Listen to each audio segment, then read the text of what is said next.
Hello dear students, welcome to Gurukul Vishwamitra YouTube channel. Gurukul Vishwamitra YouTube চ্যানেলে তোমাদেরকে স্বাগত জানাচ্ছি। কলকাতা পুলিশ এবং ওয়েস্ট বেঙ্গল পুলিশের যে পরীক্ষা তোমাদের সামনে হওয়ার কথা রয়েছে, তার উপর যে প্র্যাকটিস সেট রয়েছে এবং ইংরেজি বিষয়ক যে প্র্যাকটিস সেটের বিষয়গুলো রয়েছে, তার উপর আজকে তৃতীয় একটি সেট নিয়ে কিন্তু আমি উপস্থিত হয়েছি। আশা করছি যে তোমাদের সকলের এই যে প্র্যাকটিস সেটটা করানো হচ্ছে, এটা খুব ফলপ্রদ বা একটা ভালো জায়গা কিন্তু তৈরি করে দেবে। তাই কথা না বাড়িয়ে চলো আমরা শুরু করে দিচ্ছি আজকের তৃতীয় সেট। দেখা যাক কি কি কোশ্চেন রয়েছে, আমরা একটু দেখার চেষ্টা করছি।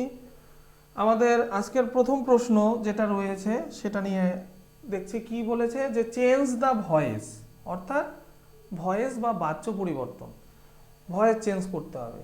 তো সেন্টেন্সটা কি বলেছে, Gandhiji started the Quit India Movement in 1942, অর্থাৎ গান্ধীজি 1942 সালে কুইট ইন্ডিয়া মুভমেন্ট বা ভারত ছাড়ো আন্দোলন তিনি শুরু করেছিলেন। এইবার আমাকে দেখতে হবে যে এই সেন্টেন্সটা অ্যাক্টিভ ভয়েস না প্যাসিভ ভয়েসে রয়েছে। তাহলে এখানে আমরা সহজেই দেখতে পাচ্ছি যে এখানে সাবজেক্ট হচ্ছে গান্ধীজি এবং তারপরে রয়েছে হচ্ছে ভার্ব স্টার্টেড। এইবার সব থেকে লক্ষণীয় বিষয়, এই যে ভার্ব বা ক্রিয়াপদটি রয়েছে এটা কোন টেন্সে রয়েছে, স্টার্ট থেকে স্টার্টেড, অর্থাৎ সিম্পল পাস্ট টেন্সে কিন্তু রয়েছে। তাহলে অ্যাক্টিভ ভয়েসে রয়েছে এবং সেন্টেন্সটা হচ্ছে সিম্পল পাস্ট টেন্সে রয়েছে। তাহলে অপশনগুলো আমরা দেখার চেষ্টা করব। চারটি অপশন রয়েছে, যে the Quit India Movement was started by Gandhiji in 1942। Option B, the Quit India Movement was been started. এটা কখনোই হতে পারে না, ওয়াজ বিন স্টার্টেড, তাহলে এটা কিন্তু হচ্ছে না। Option C, the Quit India Movement had been started. তাহলে হ্যাড বিনটা কখন আসতো, যদি আমার অ্যাক্টিভ ভয়েসের এই সেন্টেন্সটা আমার পাস্ট পারফেক্ট টেন্সে থাকতো, কিন্তু সেটা যেহেতু নেই, সিম্পল পাস্টে রয়েছে, তাহলে এটাও কিন্তু হচ্ছে না। অর্থাৎ অপশন বি এবং সি কিন্তু এলিমিনেট হয়ে গেল। তারপরে কি, the Quit India Movement started by Gandhiji in 1942, অর্থাৎ এইখানে সবটাই ঠিক ছিল, শুধুমাত্র একটা কিন্তু ওয়াজ বা ওয়ারের মধ্যে এইখানে ওয়াজটা কিন্তু বসা উচিত ছিল। তাহলে এইখানে যেহেতু সেটা নেই, তাহলে অপশন ডিটাও কিন্তু হচ্ছে না। অপশন এলিমিনেট করে যদি আমরা সঠিক উত্তর খোঁজার চেষ্টা করি, তাহলে কিন্তু আমাদের সঠিক উত্তর হয়ে যাচ্ছে অপশন এ।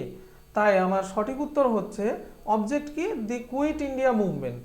তাহলে কি হলো, দি কুইট ইন্ডিয়া মুভমেন্ট, তারপরে হচ্ছে আমার ভার্ব অনুযায়ী অবজেক্ট অনুযায়ী আমি ভার্ব বসালাম হচ্ছে ওয়াজ, এবং তারপরে ভার্বের পাস্ট পার্টিসিপেল ফর্ম বা মেইন ভার্বের পাস্ট পার্টিসিপেল ফর্ম যেটা, সেটা স্টার্টেড ঠিকই আছে।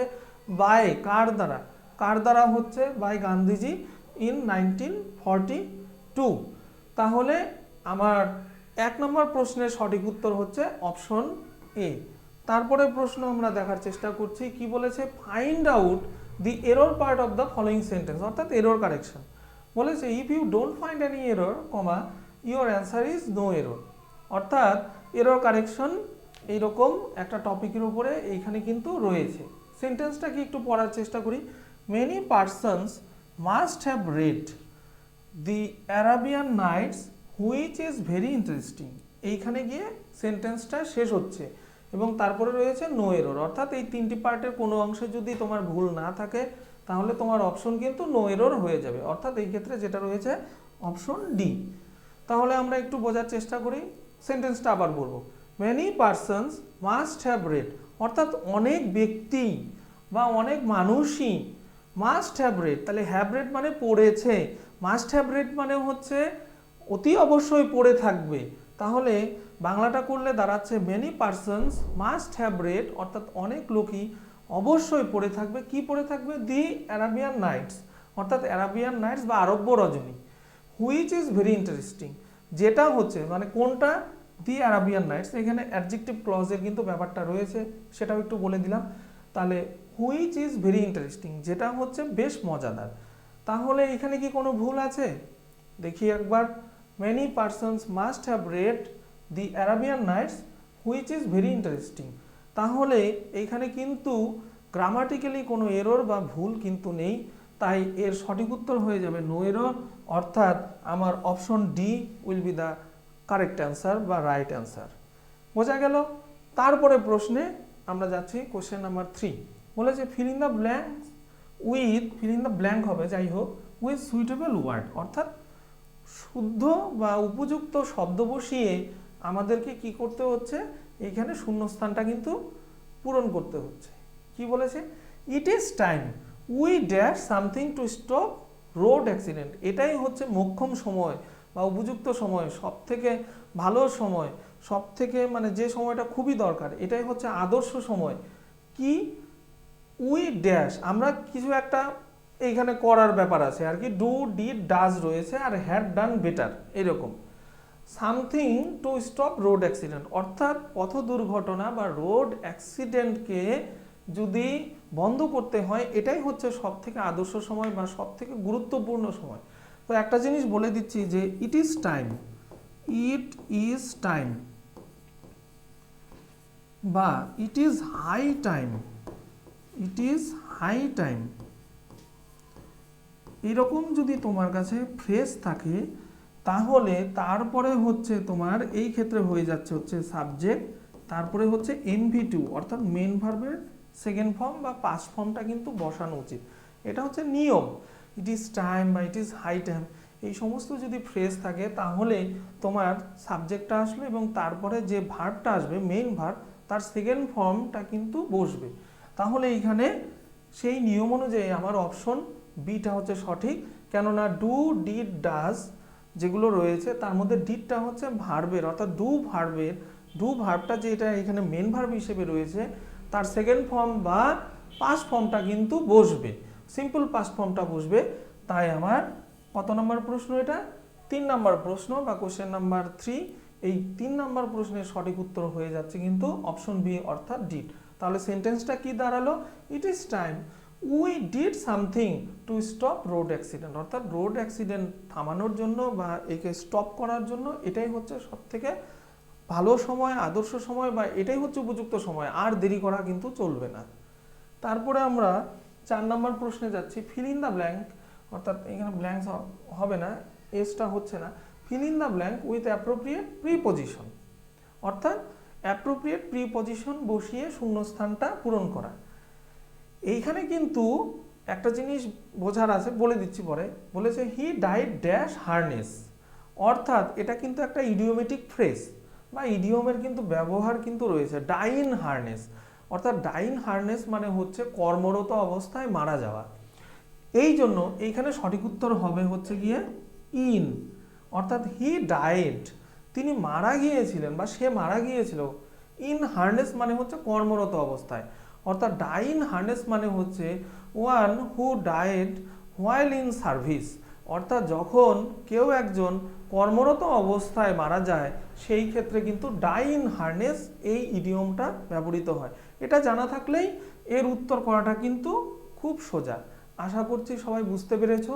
চলো তাহলে 4-এর পরে আমরা পরের কোশ্চেন অর্থাৎ কোশ্চেন নাম্বার 5-এ যাই। বলেছে in the following question a part of the sentence is underline, below are given alternatives to underline part ABC which may improve the sentence, অর্থাৎ এক কথা হচ্ছে সেন্টেন্স ইমপ্রুভমেন্ট। সেন্টেন্স ইমপ্রুভমেন্ট যে টপিকটা রয়েছে তার উপরেই কিন্তু এই কোশ্চেনটাকে সেট করা হয়েছে বা আমি দিয়েছি তোমাদের সামনে। দেখা যাক এখানে কি বলেছে, the relatives comforted him whose wife had passed away. ভালো করে একটু বাংলা বোঝার চেষ্টা করি। দ্য রিলেটিভস, রিলেটিভ মানে হচ্ছে আত্মীয় পরিজন, কমফোর্টেড মানে সান্ত্বনা দেওয়া, হিম মানে তাকে, হুজ মানে যার, তাহলে এই হুজ কাকে নির্দেশ করছে, কাকে সিগনিফাই করছে, হিমকে। তাহলে দ্য রিলেটিভস কমফোর্টেড হিম অর্থাৎ আত্মীয় পরিজনেরা কমফোর্ট করেছিল তাকে অর্থাৎ সান্ত্বনা দিয়েছিল তাকে, হুজ ওয়াইফ অর্থাৎ যার স্ত্রী হ্যাড পাস্ট অ্যাওয়ে, যার স্ত্রী কি হয়েছে, মারা গিয়েছে। তাহলে এইখানে দেখি কোনোভাবে সেন্টেন্সটাকে ইমপ্রুভ করা যায় কিনা। কোনোভাবে মানে হচ্ছে সেটা অবশ্যই গ্রামাটিক্যালি ভাবতে হবে। যদি কোনো ধরনের ইমপ্রুভমেন্ট না হয়, একটা কথা বলে দিচ্ছি, সেই ক্ষেত্রে তোমার অপশন কিন্তু নো ইমপ্রুভমেন্ট হয়ে যাবে। তাহলে এই ক্ষেত্রে একটা জিনিস মাথায় রাখতে হবে, অপশনগুলোর একটু বাংলা বোঝার চেষ্টা করি। সিম্প্যাথাইজড উইথ অর্থাৎ সমবেদনা দেওয়া, কমফোর্ট মানেও হচ্ছে সমবেদনা দেওয়া, পিটিএড মানেও পিটি থেকে পিটিএড এই ভার্বটি এসেছে, পিটি মানেও হচ্ছে করুণা প্রদর্শন করা, কনসোল্ট মানেও সমবেদনা দেওয়া। তাহলে তোমার তো মনে হতেই পারে যে স্যার এইখানে তো সবগুলোই একই রকম মনে হচ্ছে। এই ক্ষেত্রে একটা জিনিস মাথায় রাখতে হবে, যদি কাউকে তুমি সমবেদনা জানাও, যে শোকসন্তপ্ত কোনো একটা পরিবারের কাউকে যদি তুমি সমবেদনা জানাও যে কারো পরিবারের কেউ মারা গেল, সেই ক্ষেত্রে যে ভার্বটা আসে সেটা কিন্তু কনসোল। কনসোল, তাহলে এই ভার্বটি কোন ক্ষেত্রে ব্যবহৃত হয়? কেউ মারা গিয়েছে, তার পরিবার বা পরিজনেরা সবাই শোকসন্তপ্ত, আত্মীয় পরিজনেরা বা বাইরের লোকেরা এসে কাউকে যদি এই ক্ষেত্রে অর্থাৎ শোকাকুল কোনো পরিবারকে বা কাউকে যদি সমবেদনা জানায়, সেই ক্ষেত্রে কিন্তু কনসোল এই ভার্বটি আসে। তাই আমার 5 নাম্বার কোশ্চেন বা কোশ্চেন নাম্বার 5 যেটা ছিল 5 বা 5, তার সঠিক উত্তর হচ্ছে অপশন সি অর্থাৎ কনসোল্ড। বোঝা গেল? তারপরে আমি 6 নাম্বার কোশ্চেনে যাচ্ছি। বলেছে select the most appropriate synonym of the given word, অর্থাৎ নিচে যে শব্দটি দেওয়া আছে এই শব্দের একটা সিনোনিম বা সমার্থক শব্দ তোমাকে খুঁজে বের করতে হবে বা তার সঠিক উত্তরটি বের করতে হবে। তার মানে আমাকে প্রথমেই দেখতে হবে যে রুট ওয়ার্ড বা মূল শব্দটি কি রয়েছে। এই ক্ষেত্রে রুট ওয়ার্ড রয়েছে হচ্ছে ভিভাসিয়াস। ভিভাসিয়াস মানে হচ্ছে প্রাণবন্ত, প্রাণোচ্ছল, একদম ফুল অফ এনার্জি, এইরকম লাইভলি। তাহলে আমি তো বলেই দিলাম লাইভলি, সঠিক উত্তর এইটাই হয়ে যাচ্ছে। 6 দাগের আরও দেখি এইখানে অপশন এতে কি রয়েছে, ইমাজিনারি মানে কাল্পনিক, পারসেপ্টিবল, পারসেপ্টিবল মানে হচ্ছে কল্পনাপ্রসূত, স্ক্যাটার্ড মানে ছড়িয়ে ছিটিয়ে থাকা, তাহলে এগুলো একটিও হচ্ছে না। তাহলে তোমার এই 6 দাগের বা 6 নম্বর প্রশ্নের সঠিক উত্তর কিন্তু হয়ে যাচ্ছে অপশন বি অর্থাৎ লাইভলি। লাইভলি মানে হচ্ছে ফুল অফ এনার্জি, প্রাণবন্ত, প্রাণোচ্ছল।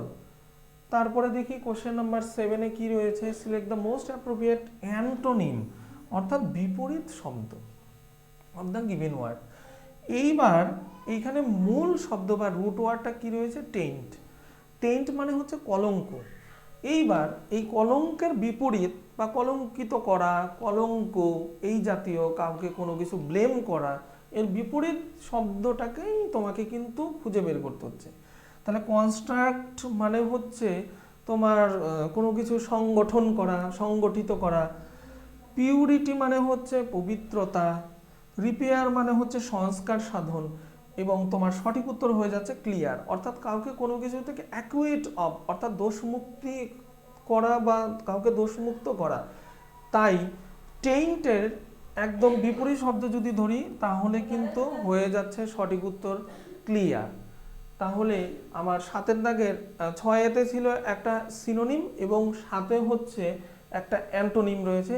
টেইন্টের অ্যান্টোনিম অ্যাজ পার অপশন, এখানে যে গিভেন অপশন বা অপশনগুলো রয়েছে সেই অনুযায়ী কিন্তু সঠিক উত্তর হয়ে যাচ্ছে ক্লিয়ার। এরপরে চলো 8-এর দাগে কি রয়েছে, 4 alternatives are given for the idiom or phrase underlined in the sentence, অর্থাৎ 4টি একটা সেন্টেন্সে একটা অংশ কিন্তু আন্ডারলাইন করা রয়েছে।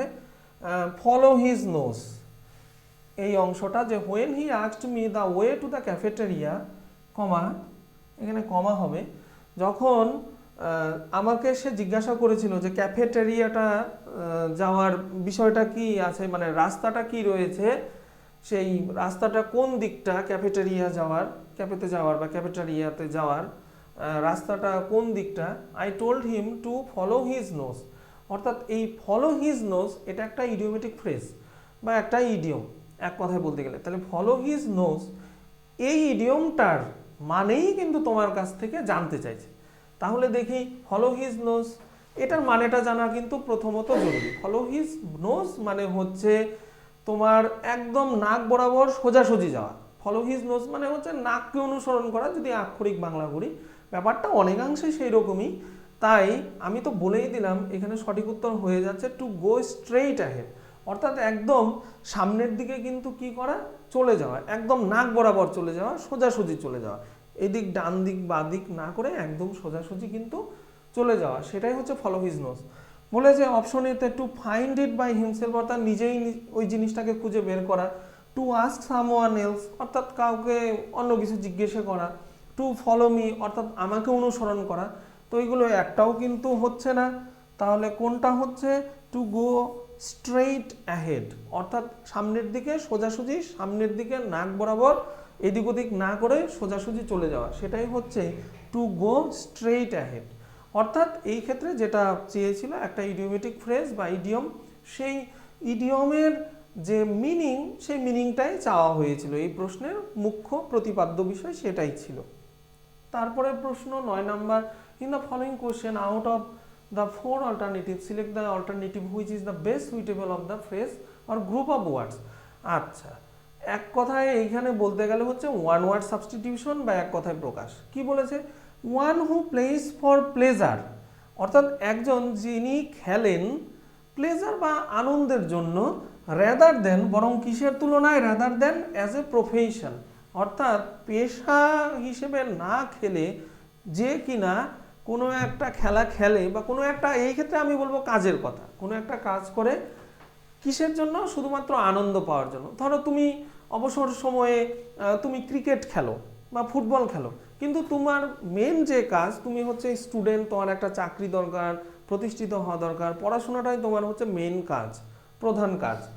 তো এই ক্ষেত্রে হচ্ছে প্লেজার বা আনন্দ পাওয়ার জন্য যে খেলার বিষয়টা বা কাজের যে বিষয়টা, সেটার কথাই বলেছে। তাহলে আমরা দেখি আগে ডি কি বলেছে, অ্যাক্টর না, এটা তো হচ্ছে না। অ্যাক্টর মানে তো অভিনেতা, পারফর্মার মানে হচ্ছে যে হচ্ছে প্রদর্শনকারী ব্যক্তি, এরকম। প্রফেশনাল, প্রফেশনাল মানে পেশাদার, কিন্তু এখানে কিন্তু পেশাদারের কথা বলেনি। এখানে কি বলেছে?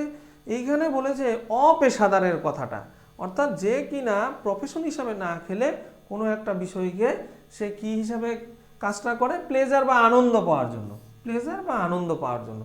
তাহলে সেই ক্ষেত্রে প্রফেশনালও হচ্ছে না, অপশন এলিমিনেট করে আমি যদি যাই, সেই ক্ষেত্রে option is the right answer, অর্থাৎ 9 দাগের সঠিক উত্তর হচ্ছে অ্যামেচার, মানে এক কথায় শুদ্ধ বাংলায় বলতে গেলে অপেশাদার। আবার যদি আমি সিনোনিম অ্যান্টোনিমের কথা বলি, অ্যামেচারের ঠিক বিপরীত যদি অ্যান্টোনিম হয়, সেটা কিন্তু প্রফেশনাল, বা প্রফেশনালের অ্যান্টোনিম কিন্তু অ্যামেচার। কিন্তু যেহেতু এইখানে আমার কথা হচ্ছে যে এক কথায় প্রকাশ চেয়েছে, সেই দিক থেকে বিচার করলে এই এক কথায় প্রকাশ বা ওয়ান ওয়ার্ড সাবস্টিটিউশনের সঠিক উত্তর হচ্ছে অপশনে অ্যামেচার, যাকে আমরা বাংলায় বলছি অপেশাদার। আমি আর বাংলাটা লিখলাম না, তোমরা নিশ্চয়ই বুঝতে পেরেছো। অ্যামেচার মানে হচ্ছে অপেশাদার এবং প্রফেশনাল মানে হচ্ছে পেশাদার। আজকের সেটার হচ্ছে আমাদের শেষ প্রশ্ন, question number 10, fill in the blank with suitable word. আবার এসছে সুইটেবল ওয়ার্ড বা সঠিক শব্দ চয়ন করে শূন্যস্থান পূরণ করা। এটা কিন্তু একটু কনফিউজ হওয়ার মতো একটা question. This is a good dash for the university, অর্থাৎ এটি হচ্ছে ইউনিভার্সিটির জন্য একটা আদর্শ কি, একটা আদর্শ কি। এইখানে বলেছে সাইট, এইখানেও সাইট, এইখানেও সাইট, এইখানে হচ্ছে প্লেস। এইবার প্রথম কথা হচ্ছে সেন্টেন্সটাকে পড়ে যেটা বুঝতে হবে, এই অনুমানটা বা এই অ্যাজামশনটা আমাদের দরকার, যে এই প্রশ্নটাতে যেটা বলতে চাইছে সেটা হচ্ছে যে দিস ইজ এ গুড, এটা হচ্ছে একটা ভালো জায়গা, কিসের জন্য? ফর দি ইউনিভার্সিটি, অর্থাৎ ইউনিভার্সিটি বা বিশ্ববিদ্যালয় স্থাপনের জন্য এটা কিন্তু একটা ভালো জায়গা হতে পারে। তাহলে প্রথম সাইট, এই সাইটের বাংলা মানে হচ্ছে দৃশ্য, তাহলে এটা তো কখনোই হতে পারে না, সাইট দৃশ্য হলো না। তারপরে কি সাইট, এই সাইট অপশন বিতে যেটা আছে সেটা মানে হচ্ছে উদ্ধৃত করা, অর্থাৎ অনেক সময় আমরা যখন ইংরেজিতে পড়তাম আর কি, সাইটেশন আর কি, বা সাইট করা মানে উদ্ধৃত করা, মানে তুলে নেওয়া হয়েছে, এই লাইনটি অমুক কবিতার ওই অংশতে রয়েছে, এরকম অর্থে। প্লেস মানে কি স্থান, এবার প্লেসটা মানেও জায়গা, আর এই সাইট মানেও কিন্তু স্থান বা জায়গাকে নির্দেশ করে। এইবার প্লেসটা কি অনেক বড় ভিউজ একটা জায়গাকে নির্দেশ করছে, এবং তারই যদি সূক্ষ্ম একটা রূপ হিসেবে আমরা দেখি, সেই ক্ষেত্রে সঠিক উত্তর হয়ে যাবে SITE, অর্থাৎ এইখানে প্লেসের থেকে সাইট যে SITE এই শব্দটি অনেক বেশি অ্যাপ্রোপ্রিয়েট, অর্থাৎ ইংরেজির একই শব্দ এক এক জায়গায় এক একভাবে কিন্তু ব্যবহৃত হয়। তাই এই প্রশ্নের সঠিক উত্তর হয়ে যাবে অপশন সি SITE, অর্থাৎ স্থান বা জায়গা। এবার অনেক ক্ষেত্রে লেখা থাকবে site for university, site for college, কোনো কোনো জায়গায় দেখবে যে একটা বোর্ডের মধ্যে কিন্তু লেখা থাকে একটা ফাঁকা জায়গা সাইট ফর অমুক, অর্থাৎ অমুক স্থান বা ওই জিনিসটা তৈরি করার জন্য এই জায়গাটা কিন্তু রয়েছে। তো যাই হোক, আশা করছি তোমরা বুঝতে পারবে। তো এইভাবে আমরা জানি যে 10টা করে কোশ্চেন কিন্তু থাকে। আশা করছি আজকের এই সেশনটা তোমাদের ভালো লেগেছে। আজকেও আমি ভ্যারিয়েশন আনার চেষ্টা করেছি। ইডিওমেটিক ফ্রেজ ছিল, সুইটেবল ওয়ার্ড দিয়ে শূন্যস্থান পূরণ, তারপরে ভয়েস চেঞ্জও ছিল, সিনোনিম অ্যান্টোনিম তো আছেই, অ্যাপ্রোপ্রিয়েট প্রিপোজিশনও ছিল, বেশ কিছু ছিল। আমাদের এই চ্যানেলে তোমরা যদি নতুন হয়ে থাকো তাহলে অবশ্যই আমাদের চ্যানেলে এসে সাবস্ক্রাইব করবে, বন্ধুদের মধ্যে বা নিজেদের মধ্যে অবশ্যই লাইক শেয়ার করবে, তো বটেই, শেয়ার করবেই এবং লাইকও করবে। এবং সব থেকে বড় কথা, তোমাদের আরও কোন বিষয়ে বা কোন ব্যাপারে আর কি দরকার সেই ব্যাপারে যদি একটু কমেন্ট করে আমাদেরকে জানাও, তাহলে আমরাও বুঝতে পারবো যে হ্যাঁ, স্টুডেন্ট বা ছাত্রছাত্রীদের তোমাদের কিন্তু এই ব্যাপারগুলো আরও দরকার। তাহলে সেইভাবে সেই টপিকগুলোর উপরে আমরা যাতে আরও প্রাণবন্তভাবে তোমাদের সামনে নিত্য নতুন টপিক নিয়ে আসতে পারি, সেই চেষ্টাটা সবসময় থাকবে। আজকের মতো আমার এই প্র্যাকটিস সেশনের তৃতীয় বা থার্ড ক্লাসটা কিন্তু শেষ হলো। আজকের মতো এখানেই রাখছি। সবাইকে আবার ধন্যবাদ জানিয়ে আমার ক্লাস এখানেই শেষ করছি।